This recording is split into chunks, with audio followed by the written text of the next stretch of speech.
तो मुझे लगता है पहले तो सिलेबस देखना चाहिए हमें क्या आता है क्या नहीं, और दूसरी सबसे ज़रूरी है प्रीवियस ईयर के क्वेश्चंस। वो बहुत मायने रखते हैं इसमें। घबराने लगते हैं सीबीटी 2 अच्छा, एग्ज़ामिनेशंस में। हाँ, एक्साइटेड हो गए या मतलब हाँ, जल्दी में एक्साइटेड, बाहर हाँ, डर लगता है। क्योंकि आप एक एंजाइटी। बार फेल कर चुके होते हैं तो हाँ, लगता है कि फिर से ना वो गलती हो जाए। सीबीटी 1 ज़्यादा अच्छे क्वेश्चंस होते हैं सीबीटी के मुकाबले। उसमें हाँ सारे इंक्लूडेड होते हैं, उसमें जीके, जीएस, रीजनिंग और मेन हमारा सब्जेक्ट है मैकेनिकल भी होता है, और उसके मैकेनिकल क्वेश्चंस भी अच्छे होते हैं। सबसे पहले तो कॉन्ग्रेचुलेशन अभिषेक, आपको बहुत बहुत मुबारक हो, थैंक यू और सर। पूरी थैंक इंजीनियर्स यू वेरी वाला मच। की टीम की तरफ से आपको मुबारकबाद है। तो थैंक सबसे यू वेरी पहले तो मच। आप अपने बारे में थोड़ा बताइए कि आपका नाम क्या है, और आप कौन से एग्जाम में सेलेक्ट हुए, आपको कौन सा डिपार्टमेंट मिल रहा है, आप कहाँ से हैं, और आपने बीटेक या डिप्लोमा कहाँ से किया था?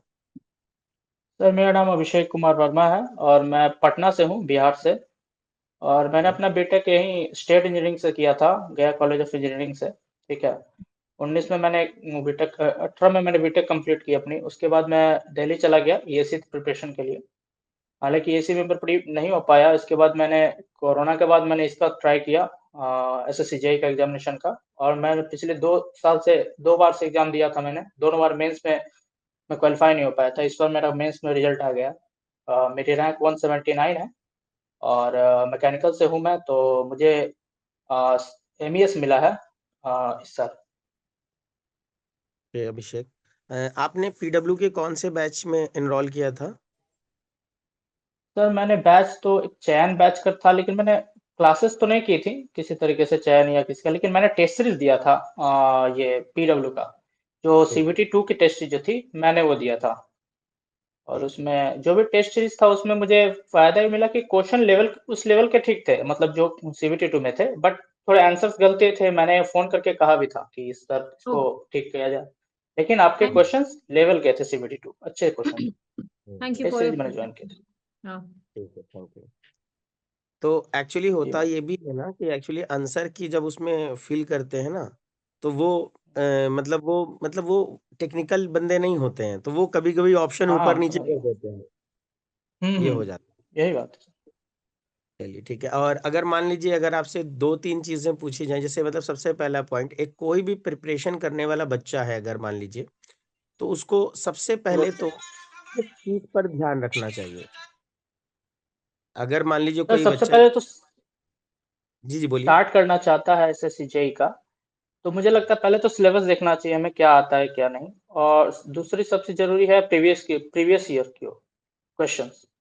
वो बहुत मायने रखते हैं इसमें।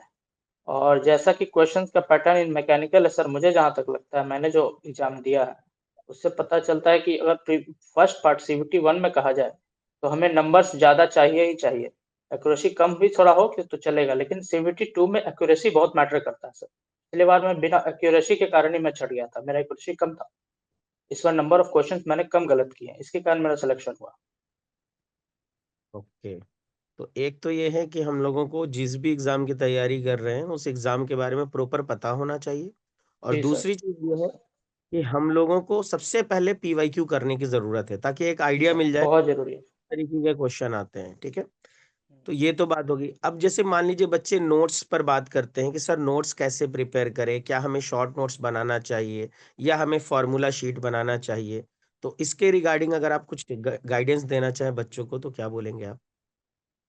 सर मैंने नोट्स बनाए, नोट्स उसके बनाए जो मुझे याद नहीं होते थे, वो बहुत जरूरी था। कोई कोई टॉपिक था, जैसे थर्मल, हम लोग जानते हैं मैकेनिकल थर्मल मेन पार्ट है। पूरे में बिल्कुल। थर्मल में मेन पार्ट है, पूरे 70% 80% क्वेश्चन थर्मल से ही आते हैं। तो जो भी क्वेश्चन जैसे बॉयलर के जितने भी सवाल हैं, उसके टर्म्स हैं जितने सारे, या कितने टाइप के बॉयलर होते हैं, मैं हम लोग कंफ्यूज भी करते थे। तो उसके हम्म। नोट्स में बना लिया करता था। तो जहाँ कंफ्यूजन होती है उसके लिए नोट्स बनाना बहुत जरूरी है। वो उसको बार-बार उसको रिवाइज़ करना। मैं हमेशा, अभी भी मेरे पास नोट्स हैं, मैं उसको रिवाइज़ किया करता था। और बहुत फ़ायदा हुआ सिर्फ़ उसी का जिसमें आप कन्फ्यूज़न में हो, क्योंकि ये थ्योरी बेस्ड सवाल ज़्यादा इसमें आती है और न्यूमेरिकल बहुत कम ही है। तो मुझे लगता है सर कि उसी का नोट्स बनाना चाहिए जहाँ आप कन्फ्यूज़न में हो, जिस टॉपिक में आप फँसते हो, बार-बार उसको पढ़ने की ज़रूरत पड़ रही हो। ठीक है। जैसे कि एक्यूरेसी पर आपने बोला कि सर एक्यूरेसी लास्ट टाइम मेरा खराब था, इस बार मेरा एक्यूरेसी सर अच्छा है। तो आपने अपनी एक्यूरेसी कैसे इम्प्रूव की क्वेश्चंस को करने की?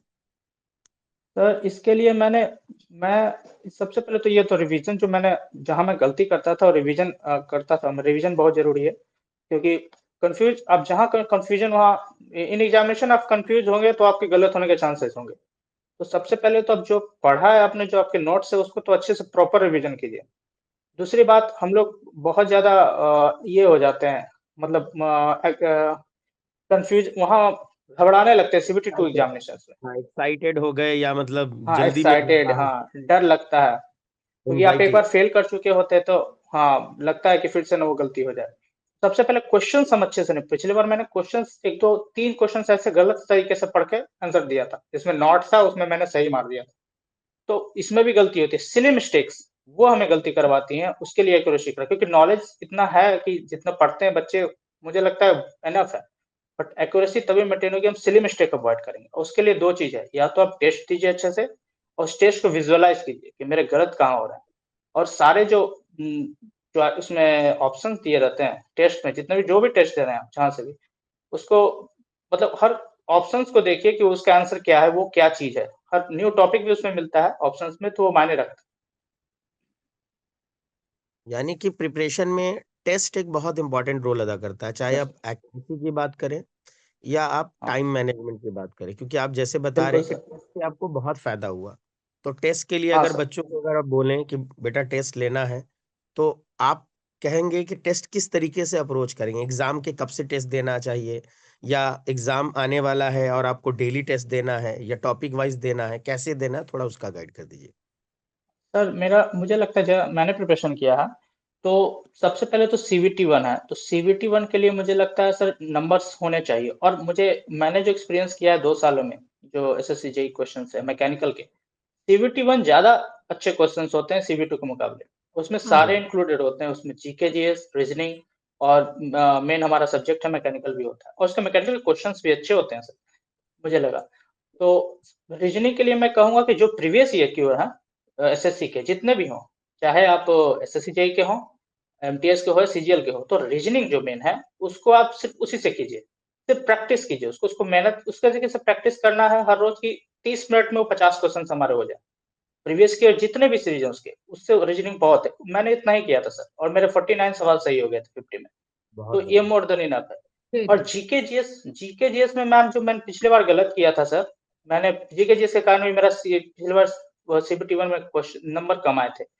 तो उसके लिए मैंने अभी सबसे बेस्ट वही परमार सर का मैंने क्लासेस की थी, परमार एसएससी सर का, उनका प्रीवियस ईयर की सीरीज बहुत बढ़िया है। ये यूट्यूब पे चला हुआ है, देते हैं, फ्री का है। तो उससे मैंने पूरे नोट्स बनाए थे, उसके 6-7 बार रिवीजन किए, जिससे मेरे इस बार 37.5 मार्क्स थे सिर्फ उनके कारण। तो वो भी एक बहुत। और मैकेनिकल के लिए मैंने सर जो स्टैंडर्ड बुक्स हैं उसको मैंने पढ़ा था पहले, 1-1.5 महीने अच्छे से पढ़ा था, खासकर टॉपिक्स जो चुनकर जो उसमें सिलेबस है। जैसे थर्मल के हो गए, तो थर्मल इंजीनियरिंग के मैं राजपूत पढ़ता था, आर के राजपूत स्टैंडर्ड बुक हम्म। है, वो बहुत मायने रखता। और प्रैक्टिस के लिए एक खुरमी की बुक आती है हम्म। मल्टीपल चॉइस की, लेकिन मैम सर उसमें बहुत सारी गलतियां भी है, गलती लेकिन वो बहुत है फिर में।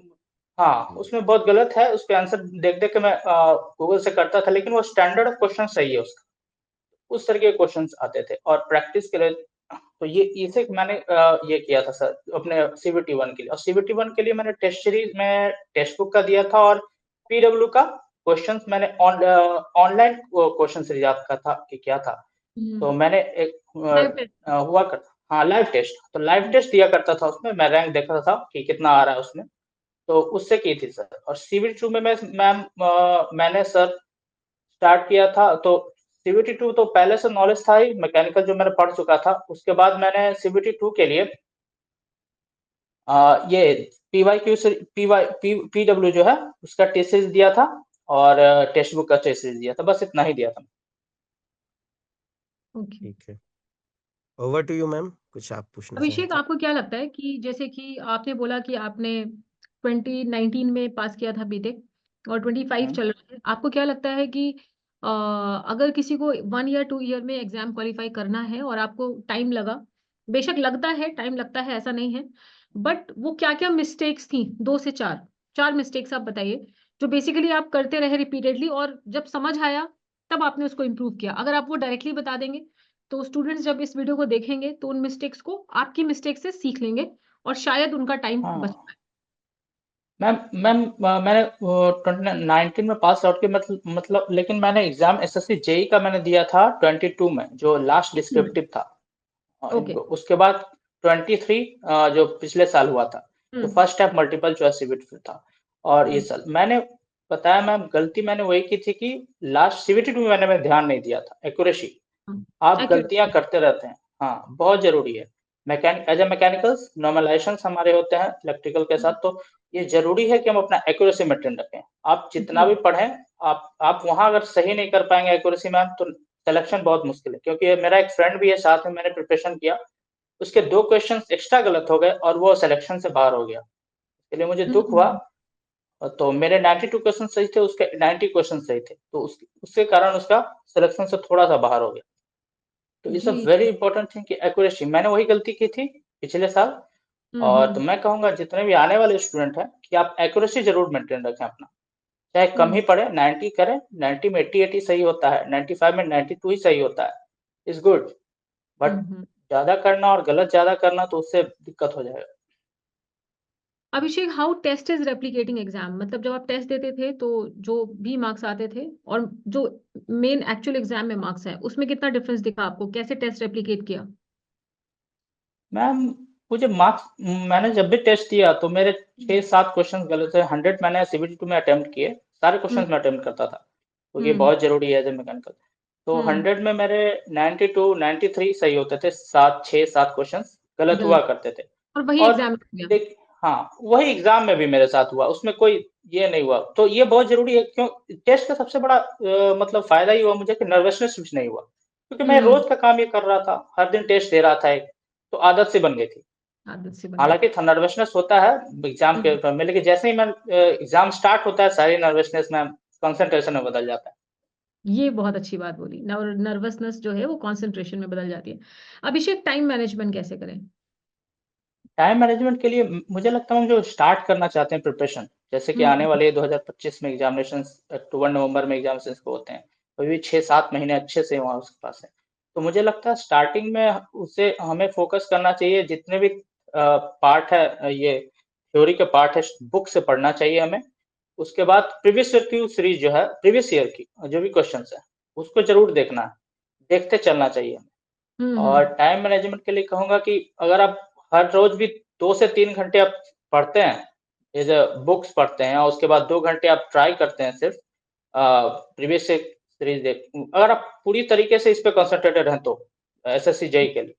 और रीजनिंग या जितने भी और चीजें हैं, उसमें आपको सबको लेकर चलना पड़ेगा। तो आप सबको थोड़ा थोड़ा समय देते हैं, 1 घंटे आधा घंटे अपने स्टैंडर्ड के हिसाब से, लेकिन रेगुलर एज ए कंसिस्टेंट।